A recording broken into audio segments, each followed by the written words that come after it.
We're at the Barclays Center where Earl Spence Jr. retained his IBF welterweight title by defeating Lamont Peterson by TKO 8th round. And now let's go to post. But first, Robert Easter Jr. fields questions from the media over his 12th round split decision victory over Javier Fortuna.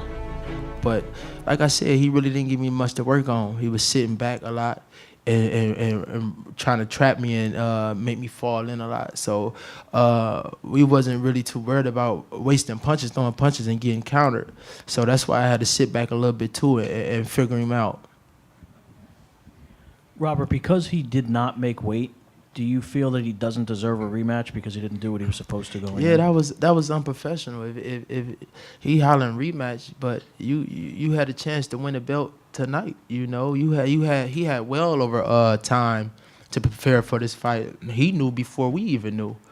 You know, I didn't know who he was fighting until 6 weeks ahead of time. You know, he been knew. It's hard to ask for a rematch when you blow the weight on a title shot opportunity, moving up to a new weight class.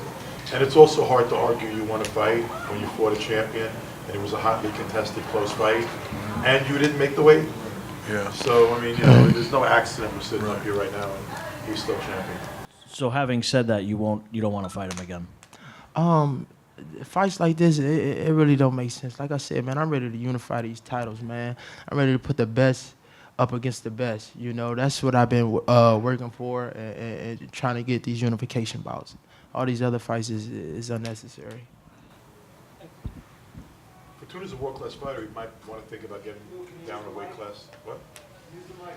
I'm sorry, I said Fortuna is a world-class fighter, but he may want to consider, you know, looking at his weight and going down maybe where he belongs in weight.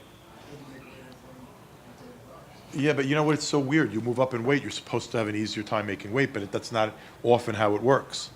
You know, you're not used to making weight at that new weight class. You think you have more slack, you get fatter, and then you have to try to make weight. But this guy came here and he did what he was supposed to do as the champion. He got on the scale, he made weight. The other kid didn't. And I made the second weight too. You got to take. You know what? We couldn't have taken the belt right now under the rules of boxing. He wasn't able to tonight. But just even like in a general sense, in the people sense, you want to take the belt from the champion. You gotta win clearly. And if you didn't make weight and you didn't win clearly, then you don't have a lot of right to complain. That's just my 2 cents.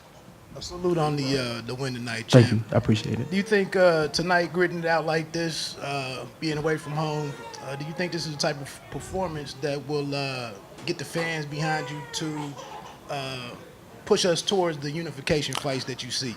My performance definitely could have been better. But like I said, you had Javier Fortuna. Everybody know how he fight, and like I said, he made it a tough fight. He made it a hard fight. So fortunately, I didn't perform how I wanted to. But like I said, that still shouldn't be no excuse for the champions to fight the champions. That don't make sense. How was it being on the road? I know the last 2 fights were back at home. I'm sure you were bugged a lot for a lot of different promotional requests and all of that. How was it to be on the road and just come in and fight? You forgot, before I won a title out of town. You know, I fought my whole career out of town. Them 2 fights that I had in the city was, you know, saying just to bring back my hometown and show love. So I've been used to fighting out of town. You know, that's no problem. That's my 2 cents. So, champ, great fight tonight. Thank you. Would you say that Javier presented you challenges different than other guys you faced in your career? That he tested you in a different kind of way? Or do you feel that it was just another night of work? It was another night of work. Every fighter presents a challenge, you know, no matter who they is. You know, it's all about adjustments being made in the ring, you know. So really not. It was just like any other hard fighter. One last question. Sorry I'm late. I apologize. I wanted to ask what grade you give yourself. I want to give Fortuna a lot of credit. I thought he was slick and crafty, really a great ring general. I would rather do that than maybe some people are busting on what maybe you didn't do, but I want to give Fortuna a lot of credit. He was really slick and crafty to me. Of course. I thought he fought a great fight. Yeah, of course, he fought a great fight for himself. You know, trying to survive from the first round to the 12th. He used plenty of tricky tactics. You know, like I said, he made that fight hard for me. You know, but it was for his plan was just to survive. Everybody knew that. Everybody seen that. You know, so like. Rematch, what would you do differently? It would be no rematch. Like I said, man, we unified to these titles, man. I'm tired of fighting these fighters that I don't have to fight. And You staying at 135? of course, I made way easy. Perfect. Thanks, guys. Let's give Robert a round of applause. Who I want next? Y'all know who I want next. You know, I've been calling out these champions for so long. You know, I'm kind of getting bored of saying their name. I kind of feel like I'm their best friends. I say their name so much, but y'all know who I want. I want these champions off top. Thank you, champ. And I'm Kristal Hart reporting from the Barclays Center here in Brooklyn, New York.